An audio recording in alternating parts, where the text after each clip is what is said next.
The Honourable Sir Roger Douglas. Mr Speaker, I move that the Tariff Act 1988 Repeal Bill is being now read a first time. Mr Speaker, way back in 1998, when the National Party actually seemed to believe in something, they passed an act that would have abolished all tariffs by 2006. The National Party back then had it right. The National Party today has lost its way and now doesn't appear to believe in private enterprise or competition. Mr Speaker, tariffs can only harm the country that imposes them. When we impose tariffs on iPods, sports equipment and shoes, we make New Zealand consumers worse off. Consumers have to pay for the goods that they want. To take just one example, let's assume we have a family in South Auckland who want to buy a pair of shoes. If those shoes are heavily protected, they might have to pay $200 for a pair when they could have paid only $100 for an imported pair.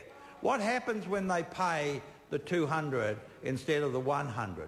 During that week, they're unable to go to the picture theatre, they're possibly unable to buy as much food as they would otherwise do, etc. In other words, whilst protection might have produced one or two jobs in the shoe industry, you will lose jobs elsewhere.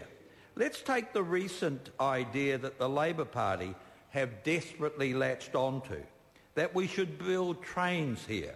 Let's say the cost is $200 million for importing trains and $250 million and $250 million for building them here. What is the first effect of buying from overseas? The first effect is that the government is better off by $50 million, money that can be used to cut taxes or to spend elsewhere. But what about the $200 million that goes to China, some say, instead of staying in New Zealand? Well, what can the Chinese do with New Zealand dollars? Only three things, Mr Speaker. The first thing they can do is to purchase goods and services from New Zealand, in which case we have nothing to worry about. The second thing they can do is to make the money available for investment. Once again, if people want to invest in New Zealand, we should be happy about that as well. The third thing they can do is to exchange New Zealand dollars for their local currency.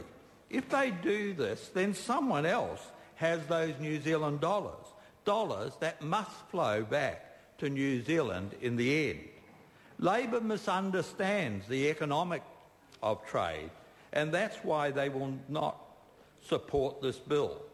Many in the National Party understand the economics, but think that the politics is far too tough. According to the logic, National seems also to think that trade barriers are somehow a useful bargaining chip in international trade. According to the logic National applies, the most powerful trade negotiator in the world must be North Korea, a country with the highest barriers in the world. According to this perverse logic employed by National and Labor, I might add, we must harm ourselves in order to convince other countries to sign a trade agreement with us. A truly stupid argument. According to this logic, the governments of Singapore and Hong Kong are fools because no one will ever sign a free trade agreement with them. So what dumb countries have bothered to sign free trade agreements with countries like Singapore and Hong Kong, which have no tariffs? Interestingly enough, New Zealand has a free trade agreement with both.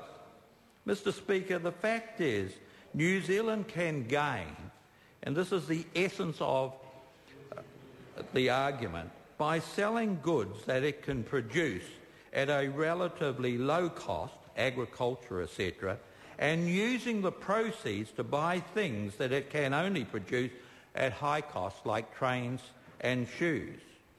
There are three reasons for that.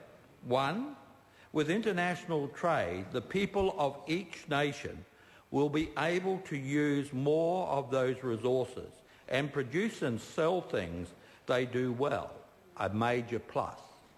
Two, international trade allows both domestic producers and consumers to gain from reductions in per unit costs, which is brought about by specialisation, by size, etc. Third, international trade promotes competition in domestic markets and thereby allows consumers more choice and lower prices.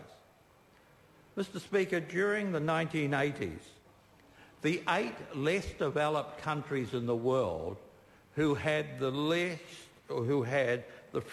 lowest restrictions, the lowest tariff, grew at 5% a year. The 10 less developed countries that had the highest tariff in the world, or amongst those less developed countries, grew at 0. And I think that's significant. So during the 80s, if you took the 8 countries in the least developed world who had low tariffs, on average during the 80s they grew by 5%. On the other hand, the 10 that had the highest protection, the highest level of tariff and other restrictions grew collectively at 0. And I think that makes the case for getting rid of tariffs. Mr. Speaker, the Labor Party, both last week and this, have argued that if we provide protection to the rail industry, then we will create jobs for New Zealand by building trains here. Wrong. Wrong. If jobs were the key to high incomes, we could create as many as we like. We could dig holes one day and fill them in the next, but we'd be very poor as a result. Of course, high tariffs will expand employment in the protected industry. That's obvious. Anyone can see that. However, that does not mean that total employment in the country will expand. If job savers think high tariffs and other trade restraints will create jobs, why not introduce a tariff between the North and South Island? For heaven's sake, if it's such a good idea, why not do that? This example simply illustrates how absurd some of the arguments for having high tariffs really are. Mr. Speaker, to conclude, I want to just make one final point. New Zealanders should simply be left to trade with whomever they want. We should be free to buy from the cheapest markets and, if at all possible, sell our goods in the most expensive. The economic benefits of trade do not, Mr. Speaker, do not, and I emphasise that, care about political borders.